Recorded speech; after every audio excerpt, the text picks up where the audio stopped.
Hello everyone, welcome to English classes by Anita. Students, today I am going to explain lesson number 5, the Kabliwala from class 5, New Oxford Modern English. Students, I will read this lesson line wise and explain in Hindi. So be with me and get ready for understanding. The Kabliwala, the fruit seller from Kabul, यानी कि काबुल से आया हुआ फल विक्रेता. तो चलिए पढ़ते हैं. Many languages, बहुत सारी भाषाएं have borrowed words from other language, मतलब बहुत सारी ऐसी भाषाएं हैं जिन्होंने कुछ शब्द दूसरी भाषाओं से उधार लिए हैं. Bangle, bungalow, cot, chutney, cummerbund, pyjamas, veranda and shampoo are just a few of the words English has borrowed from Hindi. मतलब कि बहुत सारे ऐसे वर्ड्स हैं जिसको कि English has borrowed from Hindi, Hindi भाषा से उसको लिया गया है. What other language do you speak, और भी कौन सी भाषाएं आप बोलते हो. Which words from other language do you know are use, और कौन से शब्द हैं जो अदर लैंग्वेज से और भाषा से बिलोंग करता हुआ है जो कि आप जानते हो या यूज़ करते हो. तो चलिए, आप अगर आप और भी कोई भाषा जानते हो, कोई शब्द जानते हो जो अदर लैंग्वेज से बिलोंग करता है तो आप मुझे कमेंट सेक्शन में ज़रूर बताइएगा. और फ्रेंड्स, अगर आपको ये वीडियो अच्छा लगता है तो प्लीज़ कमेंट भी करिए, लाइक भी करिए, सब्सक्राइब भी करिए.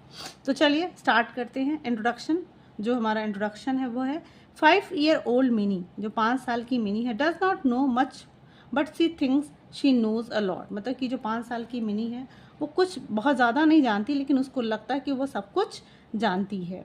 वो ऐसा दिखाती है कि वो सब कुछ जानती है. सी टॉक्स टू एवरीवन, वो सबसे बात करती है. Even a fruit seller from Kabul, यहाँ तक कि जो काबुल से आया हुआ फ्रूट सेलर है, फल विक्रेता, उससे भी बात करती है. Who calls regularly at the house to sell dried fruit. Who calls regularly, जो कि अक्सर, मतलब कि रेगुलर आता है, लगातार आता है. एंड एट द हाउस, उसके घर के पास, टू सेल ड्राइड फ्रूट्स, यानी कि सूखे मेवे बेचने के लिए वो वहाँ पे उसके घर के पास आता है. The fruit seller likes to make Mini laugh because she reminds him of his own daughter back home in Afghanistan. जो the fruit seller likes to make Mini laugh, fruit seller जो है, विक्रेता है, उसको अच्छा लगता है मिनी को हंसाना, क्योंकि she reminds him of his own daughter, उसको उसकी याद दिलाती है उसके अपने बेटी की, जिसको कि उसने पीछे अपने घर अफगानिस्तान छोड़ा हुआ है. मतलब कि अफगानिस्तान में अपनी बेटी को याद करता है और मिनी को याद देखकर उसे अपनी बेटी की याद आती है, और इसलिए वो मिनी को हंसाना उसे पसंद करता है. They have 2 long running jokes, और वो दोनों बहुत देर तक अपना एक दूसरे से हंसी मजाक करते हैं. The first is that mini always ask, पहला जो हंसी मजाक, पहली जो बातचीत होती है वो मिनी जो पूछती है what is in your bag, वो कहता है, पूछती है कि तुम्हारे बैग में क्या है. And the fruit seller says, और जो फल विक्रेता वो कहता है एन एलिफेंट, मतलब कि हाथी है, एक हाथी है. इन अ फनी वॉइस, मतलब एक मजाकिया अंदाज में कहता है कि मेरे बैग में एक हाथी है. This makes mini laugh which makes the fruit seller laugh. तो इस जो कि मतलब ये सुनकर मिनी को हंसी आती है, और ये देखकर जो फ्रूट सेलर है, फल विक्रेता, उसको भी हंसी आती है, उसे भी अच्छा लगता है.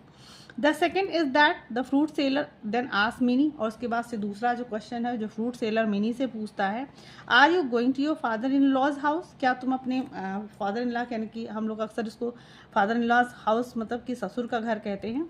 तो are you going to your father in law's house, क्या तुम अपने फादर इन लॉ के घर जा रही हो. Amongst man of the Kabuliwala's class the words father in law's house have a double meaning it. जो अमंग द मैन, मतलब कि काबुलीवाला में, काबुलीवाला के जो क्लास है, जो उनके लोग, उनके उससे बिलोंग करते हुए लोग हैं, उनके बीच में इस शब्द का मतलब the father in law houses have a double meaning, उसकी तो मतलब 2 मीनिंग निकलती है, 2 अर्थ निकलता है. It is another way of saying jail, मतलब एक तरीका, एक उसका जो अर्थ है वो ये है कि जेल जाना. Jail and a father in law's house are place where we are well cared for at no expenses to our self, यानी कि एक तो जेल है और दूसरा फादर इन लॉ, यानी कि ससुर के घर. जब शादी होती है, लड़की अपने ससुर के घर जाती है, तो ये ऐसा घर है where we are well cared, जहाँ पे हमारी पूरी देखभाल की जाती है, at no expense to our self, मतलब हम लोग अपना कोई खर्च नहीं करते हैं और हमें अपना वहाँ पे जो भी चीज़ें हैं वो हमें एक्सपेंस नहीं किया, हमारी केयर की जाती है. Mini who does not know what a father in law's is, Mini को बिल्कुल भी नहीं पता है कि फादर इन लॉ का क्या मतलब होता है. Replies are you going there, और वो उसके उस क्वेश्चन में पूछती है कि क्या आप जा रहे हो. The fruit seller shakes his fist at an imaginary policeman, और जो फ्रूट सेलर है फल विक्रेता अपने हाथ को फीस्ट को मुट्ठी को हिलाता है ऐसे जैसे कि वो काल्पनिक पुलिसमैन से बात कर रहा है। एंड सेज और कहता है I will thrash my father in law, मतलब कि मैं अपने जो फादर इन लॉ को मैं मतलब डरा दूंगा धमका दूंगा जो भी। This makes Minnie laugh because she imagined the fruit seller and a policeman in a comic fight. तो this makes Minnie laugh मतलब ये देखकर मिनी को हंसी आती है क्योंकि she imagines वो कल्पना करती है कि ये जो फ्रूट सेलर है और पुलिसमैन है एक मजाकिया लड़ाई हो रही है उन दोनों के बीच में। Then fruit seller laughs too, उसके बाद जो फ्रूट सेलर है फल विक्रेता है वो भी हंसता है। This silly friendship continue for some time, और ये जो मूर्खता वाला दोस्ती मतलब सिली फ्रेंडशिप मतलब क्या होता है कि मतलब ये जो एक मजाकिया जो दोस्ती है वो कुछ समय तक चलती रहती है। One day the fruit seller is trying to collect money from a man who has not paid his bill. एक दिन ऐसा होता है कि जो फल विक्रेता है वो कोशिश करता है अपना पैसा लेने के लिए एक आदमी से जिसने कि उसका बिल भुगतान नहीं किया, यानी कि उसके पास किसी आदमी के पास उसका पैसा होता है वह उसको लेने की कोशिश करता है। They fight and the fruit seller is sent to jail for injuring the man, और वो दोनों लड़ाई करते हैं और फल विक्रेता को जेल भेज दिया जाता है क्योंकि उसने उस आदमी को इंजरिंग मतलब उसको घायल कर दिया। अ फ्यू ईयर पास, कुछ साल बीत जाते हैं। मिनी ग्रोज अप, मिनी बड़ी हो जाती है and forgets her funny friend, और अपने इस मजाकिया दोस्त को भूल जाती है। The story continues when the fruit seller release from jail. अब ये जो स्टोरी है ये कहानी है वहाँ से कंटिन्यू होती है, जारी होती है, शुरू होती है जहाँ से फ्रूट सेलर को जेल से रिहा कर दिया जाता है। पुअर एंड मिसिंग हूँ, अब वो बेचारा गरीब हो चुका है, उसके पास कोई घर नहीं है। He goes to find a friendly face, अब वो अपने किसी दोस्त को ऐसे लोगों को खोजने जाता है जो कि उसे जानते हों। Minis father is the narrator, और इस कहानी के जो नरेटर है कहानी के बताने वाले हैं वो मिनी के पिता हैं, यानी कि जो कहानी अब आगे हम देखेंगे वो मिनी के पिता ये कहानी को लिख रहे हैं और बता रहे हैं। ईयर हैड पास्ड अवे, मतलब बहुत साल बीत गए। It was once more autumn and we had made arrangement for our Mini's marriage. तो कहते हैं कि it was once more autumn मतलब एक और पतझड़ का मौसम आ गया। And we had made arrangement, और हमने व्यवस्था कर दी थी फॉर आवर मिनीज मैरिज, मतलब हमने अपने मिनी की शादी की व्यवस्था कर दी थी। It was to take place during the puja holidays, और ये जो शादी होने वाली थी वो पूजा हॉलीडेज मतलब पूजा की जो छुट्टियां होने वाली थी यानी कि दशहरा, उस टाइम में ये छुट्टियां ये शादी का मतलब शादी का जो डेट था वो फिक्स था। With Durga returning to Kailash, जब दुर्गा जी अपने कैलाश की तरफ वापस जाती हैं। I felt that the light of our home, और मैंने ये महसूस किया कि जो मेरे घर की रोशनी थी प्रकाश था। माई डियर मिनी, जो मेरी प्यारी मिनी थी, was also to depart to her husband's house, मतलब कि जैसे कि माता दुर्गा अपने कैलाश यानी कि अपने पति के घर वापस जाती हैं दुर्गा पूजा के बाद जब उनको विसर्जन होता है, ऐसे ही मुझे लगा कि मेरे घर की जो रोशनी मिनी है वो भी मेरे घर को छोड़कर अपने हस्बैंड के घर जाएगी। And leave her father's house in the shadow, और अपने पिता का जो घर है उसको शेडो यानी कि काली छाया में मतलब कि तो उसको उदास छोड़कर चली जाएगी। द मॉर्निंग वॉज ब्राइट, जो सुबह थी बहुत चमकीली थी यानी कि बहुत सुनहरी धूप थी। आफ्टर द रेन्स, क्योंकि बारिश के बाद। द एयर फेल्ट फ्रेश, मतलब हवा बहुत फ्रेश दिखाई दे ताजी दिख रही थी। And the sun rays look like pure gold, और जो सूर्य की रोशनी थी एकदम शुद्ध सोने जैसी दिख रही थी, एकदम चमकीली गोल्डन कलर की। So bright were they that gave a beautiful radiance even to the dirty bricks wall of our Calcutta lanes. तो सो ब्राइट मतलब इतना चमकीला था कि that they gave a beautiful radiance, मतलब कि इतनी सुंदर चमक दे रहा था, इतनी चमकीली धूप थी कि even to the dirty bricks wall of, मतलब कि यहाँ तक कि जो हमारे यहाँ गंदी जो वॉल थी कलकत्ता की लेन्स की जो पतली पतली गलियां थी उसके जो गंदे गंदे ईंटें थे वो भी बहुत चमक रहे थे सूर्य की रोशनी में। Since early dawn today the wedding pipes had been sounding, मतलब सिंस अर्ली डॉन मतलब कि सुबह होते ही तब से आज को जो मतलब आज बताते हैं कि आज जो सुबह से ही सुबह जैसे ही भोर हुआ था वेडिंग पाइप्स यानी कि जो सहनाई वगैरह बजती है, हैड बीन साउंडिंग वो आवाज़ कर रहा था यानी कि बजाया जा रहा था। And each beat my own heart throbbed, और जो उसका एक एक जो धुन था वो मेरे दिल को हिला रहा था मतलब कि धड़का रहा था। The wail of the tune जो टून मतलब जो धुन थी Bhairavi seem to intensify my pain at the approaching separation. और ये जो भैरवी जो राग चल रहा था, जो ट्यून चल रहा था, ऐसा प्रतीत हो रहा था कि जो मेरे दिल का जो दर्द है वो मेरे इंटेंसिफाई मतलब कि बहुत ज़्यादा गहरा दर्द पहुंचा रहा था मेरे दिल को। अप्रोचिंग सेपरेशन मतलब कि क्योंकि मैं ये सोच रहा था कि मैं अपनी बेटी से अलग हो रहा हूँ। अप्रोचिंग सेपरेशन मतलब कि एक एक जो धुन थी, एक एक टून थी, और मुझे ये एहसास दिला रहा था कि मैं अलग होने वाला हूँ।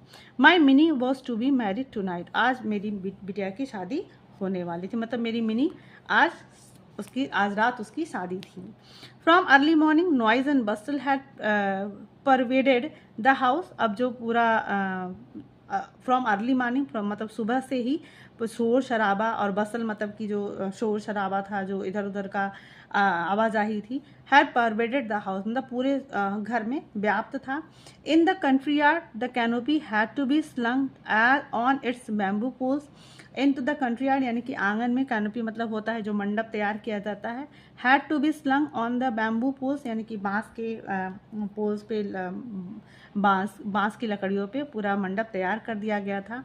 The chandeliers with their tinkling sound must be hung in each room and बरामदा। यानी कि जो झाड़ फनूस जो साज सज्जा होती है वो टिंकलिंग साउंड मतलब उसमें थोड़ी सी टिंकलिंग मतलब जो मेटलिक साउंड आ रही थी, आवाज़ आ रही थी। मस्ट बी हंग मतलब हर जगह लटकाया दिया गया था, और हर जगह रूम और बरामदे मतलब कि पूरे घर में पूरा डेकोरेशन कर दिया गया था। There was no end of hurry and excitement. कोई अंत नहीं हो रहा था मतलब जो जल्दबाजी था और उस उत्साह का, क्योंकि आप लोग जानते हो कि शादी ब्याह के घर में बहुत हर चीज़ में मतलब ये होता है कि ये करो, जल्दी करो, जल्दी करो। तो मतलब इस जल्दबाजी का और एक्साइटमेंट का अंत नहीं हो रहा था। I was sitting in my study. मैं अपने स्टडी रूम में बैठा था। लुकिंग थ्रू द अकाउंट्स मतलब कि अपने अकाउंट्स मतलब पैसे कौड़ी का हिसाब किताब देख रहा था। व्हेन समवन एंटर, तभी कोई एक व्यक्ति अंदर आया। सल्यूटिंग रिस्पेक्टफुली, उसने बहुत ही आदरपूर्वक उसने नमस्कार किया। एंड स्टूड बिफोर मी, और मेरे सामने खड़ा हो गया। इट वॉज रहमून द काबली वाला। वो कौन और कोई नहीं था, वो रहमून काबली वाला था, यानी कि जो फ्रूट सेलर था। At first I did not recognise him. पहले तो मैंने उसे पहचाना ही नहीं। ही हैड नो बैग, उसके पास कोई बैग नहीं था। नॉट द लॉन्ग हेयर, ना ही उसके बड़े बाल थे। Not the same vigour that he used to have, मतलब कि वो आवाज़ भी नहीं थी, वो उसकी जो जो बात करने का तरीका था वो भी उसके पास नहीं था। बट ही स्माइल, लेकिन वो मुस्कुराया। And I knew him again, और तब मैं उसे फिर दोबारा जान पाया। When did you come रहमून? I asked him. मैंने उससे पूछा कि तुम कब आए? Last evening he said. उसने कहा कि पिछले शाम को। I have released from jail, मतलब मुझे जेल से छोड़ा गया है। The word stuck harsh upon my ears, और उसके जो ये शब्द थे बहुत तेज से मेरे कानों में लगे। हार्श मतलब बहुत कठोर लगे। I had never before talked with one who had voluntarily wounded someone. मैंने आज तक ऐसे किसी व्यक्ति से बात नहीं किया था जिसने वॉलेंटली मतलब बहुत ही आक्रामक रूप से किसी व्यक्ति को घायल किया हो। यानी कि किसी ऐसे पर्सन से मैंने बात नहीं की थी जिसने कभी किसी को चोट पहुंचाई हो या घायल किया हो या कोई अपराधी हो। My heart shrank within itself when I realise this, मतलब कि मेरा जब ये दिल मेरा डूबने लगा जब मैंने यह चीज़ महसूस किया। For I felt that his arrival might be a bad omen on my daughter's wedding day. तो उसने कहा, मैंने ये महसूस किया कि उसका जो ये आना है कहीं ऐसा ना हो कि बैड ओमेन मतलब कहीं गलत प्रभाव ना पड़े मेरी बेटी की शादी के दिन, यानी कि मेरी बेटी के शादी के दिन इसका आना कहीं उसका गलत इफेक्ट ना आए। There are ceremonies going on, वहाँ पे उनके जो मतलब समारोह सेरेमनीज चल रहे थे, मतलब कि जो रिचुअल्स थे वो चल रहे थे। आई सेड, मैंने कहा, आई एम बिजी, मैंने कहा कि मैं बहुत बिजी हूँ। Could you perhaps come another day, क्या तुम किसी और दिन आ सकते हो? At once he turn to go, तुरंत ही वह मुड़ा जाने के लिए। But as he reach the door, लेकिन जैसे ही वो दरवाजे पहुंचा ही हेजिटेटेड, वह हिचकिचाया एंड सेड, और कहा, may I not see the little one sir for a moment. उसने कहा कि क्या मैं सर एक क्षण के लिए, कुछ क्षण के लिए क्या मैं उस छोटी बच्ची को नहीं देख सकता? It was his believe that mini was still the same. उसका ये विश्वास था कि अभी भी मिनी उतनी ही बड़ी होगी जितना उसने देखा था। He had pictured her running to him as he as she used calling O Kabuliwala, काबली वाला। ही हैड पिक्चर, मतलब कि उसे वो चीज़ें याद आने लगी, पिछली उसके दिमाग में वो चीज़ें घूम रही थी जो पहले याद करता था। शी यूज टू कॉलिंग, मतलब कि हमेशा वो ऐसे बुलाया करती थी, ओ काबली वाला, काबली वाला। मतलब उसके दिमाग में वो बातें चल रही थी कि कैसे वो छोटी मिनी उसको काबली वाला करके बुलाती थी, और वो उसको वही पिक्चर दिख रहा था कि वो मिनी उतनी ही छोटी होगी। He had imagine too that they would laugh and talk together, मतलब उसने ये कल्पना की कि वो लोग एक दूसरे के साथ हंसेंगे और बात करेंगे, जस्ट एज ऑफ ओल्ड, जैसा कि वो पहले किया करते थे। इन फैक्ट, वास्तव में, in memory of former days he had brought carefully wrapped up in a paper a few almonds and resin and grapes obtained somehow from a countryman. In memory of former days, अब वो अपनी पुराने दिनों की याद में, he had brought, उसने वो लाया करता था, carefully wrapped up in a paper, मतलब कि बहुत सावधानी से एक पेपर को लपेट के, अ फ्यू आलमंड, जिसमें कुछ आलमंड्स या करते थे, बादाम हुआ करते थे, रेजिन्स यानी कि किशमिश हुआ करता था, और कुछ अंगूर हुआ करते थे। Obtain somehow from a countryman, मतलब कि एक देहात का जो आदमी किस तरीके से लाता था, वो उस तरीके से वो एक पेपर में अच्छे से सावधानी से रैप करके वो मिनी के लिए लाया करता था। आई सेड अगेन, मैंने उससे दोबारा कहा, there is a ceremony in the house, मैंने कहा कि इस घर में कुछ उत्सव चल रहा है, and you will not be able to see anyone today, मतलब कि आज किसी से भी मिलने के योग्य तुम नहीं, मतलब आज तुम किसी से मिल नहीं पाओगे। द मैन्स फेस फेल, अब उसका चेहरा थोड़ा गिर गया, उदास हो गया। He looked wistfully at me for a moment, मतलब कि वो कुछ देर के लिए मेरी तरफ मतलब उम्मीद से देखता रहा। विस्टफुली मीन्स हाँ, with a feeling of sadness, मतलब उदासी, वही मैंने बोला कि उदासी से वो देखता रहा। Eight me for a moment, said good morning, उसके बाद उसने गुड मॉर्निंग कहा, एंड वेंट आउट, और वो बाहर चला गया। I felt a little story, मैंने छोटी सी कहानी महसूस की, and would have called him back, और मैंने उसे वापस बुलाया। But I found he was returning of his own accord, लेकिन मैंने ये पाया कि वो खुद से वो वापस आ रहा था, मतलब खुद की सहमति से वापस आ रहा था। He came close up to me holding out his offering and said, he came close up to me, मतलब कि वो मेरे पास आया, मेरे नज़दीक आया, होल्डिंग आउट, कुछ पकड़ा हुआ, हिज ऑफरिंग एंड सेड, मतलब कि वो अपने हाथ में कुछ पकड़ा हुआ था और उसने मुझे ऑफर किया।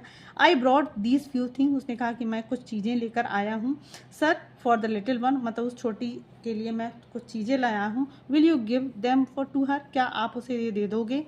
आई took them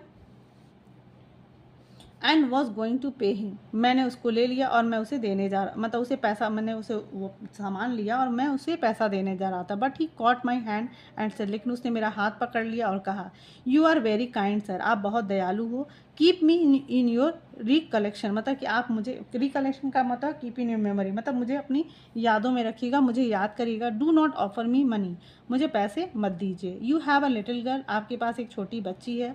I too have one like her in my own home, मेरे पास भी उतनी ही छोटी बच्ची मेरे घर में है, मतलब अब जैसी ही एक छोटी बच्ची मेरे पास भी है। आई थिंक ऑफ हर, मैं उसके बारे में सोचता, and bring fruits to your child, मैं ये जो फल है वो तुम आपके बच्चे के लिए लाता हूँ, not to make a profit for myself, मतलब कि मैं अपनी बच्ची को सोच के, उसको याद करके मैं तो आपकी छोटी बच्ची के लिए फल लेकर आता हूँ, किसी लाभ, मतलब अपने आप का कोई फ़ायदा करने के लिए नहीं। Saying this he put his hand inside his big loose robe, उसके बाद ये कहते हुए ही उसने अपने हाथ अपने बिग लूज रोप में, मतलब अपने पॉकेट में उसने डाले, and brought out a small and dirty piece of paper, और उसने उसमें से एक छोटा सा गंदा सा पेपर का टुकड़ा निकाला। With great care he unfold this, मतलब कि उसने बहुत सावधानी से उसको खोला, and smooth it out with both hands on my table, और बहुत आराम से उसने मेरे दोनों हाथों से उसने मेरे टेबल पे रख दिया। It was marked with the print of a little hand, उसने उस पर देखा कि उस पेपर पे एक छोटे से हाथ का निशान है, जैसा कि आप पिक्चर में देख सकते हो। नॉट अ फोटोग्राफ, कोई पिक्चर नहीं थी, मतलब कोई फोटोग्राफ नहीं था। नॉट अ ड्राइंग, ना ही कोई कला, मतलब कोई ड्राइंग की गई थी। The impression of an ink smeared hand laid flat on the paper, मतलब एक हाथ का सिर्फ एक इंक से निशान बना हुआ था।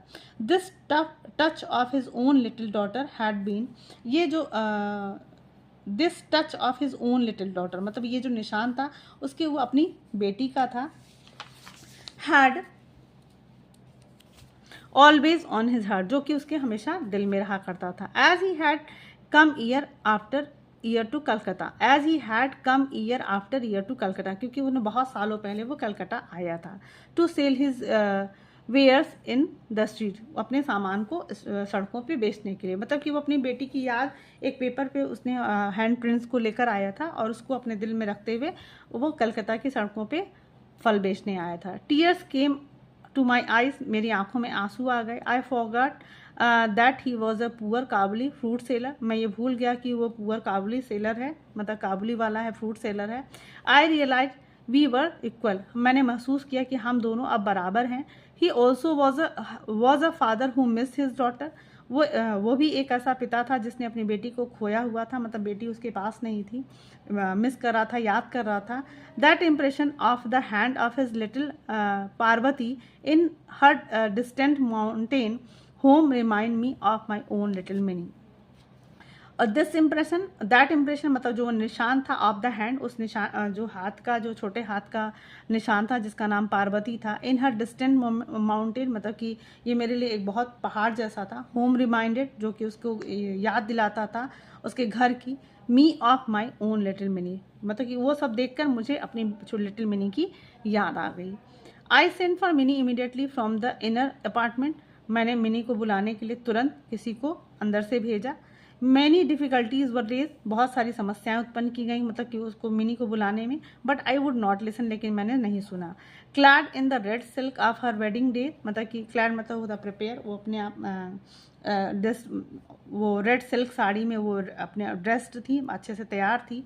हर वेडिंग डे, उस अपनी शादी के दिन। And with sandal paste on her forehead, और उसके माथे पे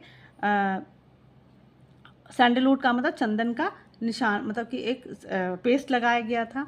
एंड अडोर्न एज अ ब्राइड, और उसको इस तरीके से तैयार किया गया था जैसे दुल्हन की तरह। Mini came and stood bashfully before me, और मिनी हम लोगों के पास आई और बहुत ही शाई मैन, मतलब शर्माती हुई हम लोगों के सामने खड़ी हो गई। द काबली वाला looked a little stunned at the right of her, जो काबली वाला था वो बहुत थोड़ा सरप्राइज हुआ at the site of her, उसे देखकर, मतलब उसके मिनी को देख के बहुत सरप्राइज हुआ। He could not revive their old friendship, वो अपने पुरानी दोस्ती को याद नहीं कर पा रहा था। At last he smile and said, और लास्ट में, अंत में वो मुस्कुराया और कहा, little one are you going to your father in law's house, और फिर पूछता है कि लिटिल वन मतलब छोटी बच्ची, क्या तुम अपने ससुराल, अपने फादर इन लॉ के घर जा रही हो। But mini now understood the meaning of the word father in law, लेकिन अब मिनी इस बात को समझ चुकी थी कि फादर इन लॉ का घर का मतलब क्या है। And she could not reply, और वह कोई उत्तर नहीं दे सकी।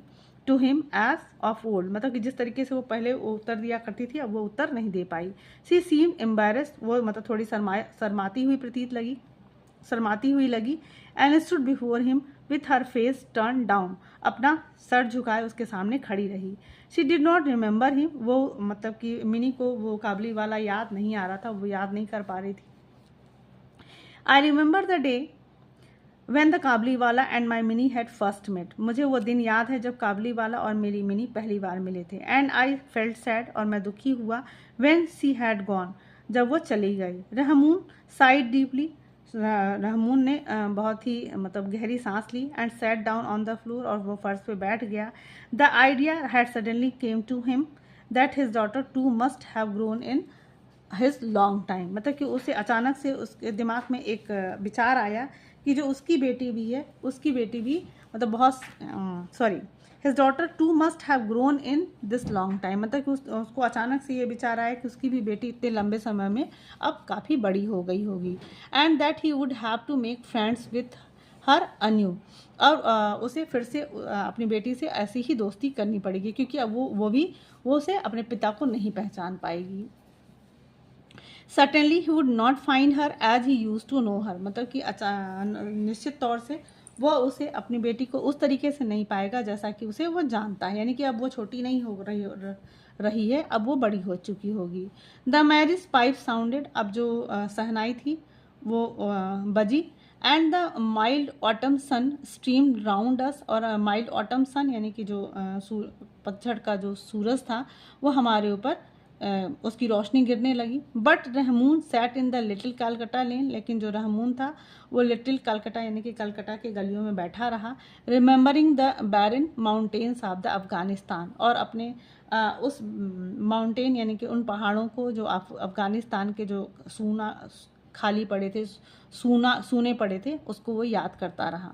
आई took out a bank note, मैंने कुछ रुपए निकाले, एंड गेव टू हिम, और मैंने उसे दिया, सेइंग कहते हुए, go back to your own daughter, मतलब कि तुम अपनी बेटी के पास जाओ, Rahmun, in your own country, मतलब तुम अपने देश अपनी बेटी के पास जाओ, and may the happiness of your meeting bring good fortune to my child, और हो सकता है कि मे द हैप्पीनेस मतलब कि वो खुशी जब तुम अपनी बेटी से मिलोगे, उससे वो खुशी मेरे बच्ची के लिए एक अच्छा भाग्य लेकर आए। हैविंग मेड दिस प्रेजेंट, मतलब ये गिफ्ट देने के लिए, मतलब इतना नोट देने के लिए, I had to make some cut to the festivities, मतलब मुझे भोज वगैरह में थोड़ा कट करना पड़ा, अपने बजट में कट करना पड़ा। I could not have the electric light, हम अपने घर में इलेक्ट्रिक लाइट नहीं लगवा पाए। आई हैड इंटेंडेड, और हमें इसका विरोध भी मुझे झेलना पड़ा। नॉट द मिलिट्री बैंड, ना ही कोई मिलिट्री बैंड मतलब कि जो बैंड बाजा वगैरह बजता वो भी मैं बजवा नहीं पाया। And the ladies of the house were unhappy at it, और जो हमारे घर की महिलाएं थीं वो भी इस चीज़ से नाखुश हुई। But to me the wedding feast was all the brighter for the thought that in a distant land a long lost father met again with his only child. But to me, लेकिन ये मेरे लिए wedding fees मतलब किसी भी एक वैवाहिक उत्सव से जब कहीं ज़्यादा बड़ा था, वॉज ऑल द ब्राइटर मतलब उससे भी कहीं चमकीला था। फॉर थॉट, इस विचार से, दैट इन अ डिस्टेंट कि कहीं बहुत दूर लैंड मतलब एक दूसरे देश में दूसरी जगह पे, अ लॉन्ग लास्ट फादर जो कि अपने एक लॉन्ग लास्ट फादर जो कि अपनी बेटी से बिछड़ चुका था, मेट अगेन दोबारा वो मिला, विथ हिज ओनली चाइल्ड जिस अपनी इकलौती बच्ची से, इकलौती बेटी से। मतलब कि ये जो लास्ट लाइन का मतलब है कि मेरे लिए जो मेरा वेडिंग फीस था यानी कि जो मेरे बिटिया का जो वैवाहिक उत्सव था, भोज था, वो मेरे लिए और ज़्यादा ब्राइटर हो गया था इस सोच से कि एक जो बिछड़ा हुआ पिता अपने इकलौती बच्ची से मिला कहीं दूर देश में। तो स्टूडेंट्स, ये स्टोरी बहुत ही हार्ट टचिंग थी, बहुत ही अच्छी इमोशनल स्टोरी थी और बहुत प्यारी स्टोरी थी। तो ये मोरल ऑफ द स्टोरी ये था कि हमें अगर ज़रूरत पड़े तो हमें किसी नीडी पर्सन की हेल्प करनी चाहिए।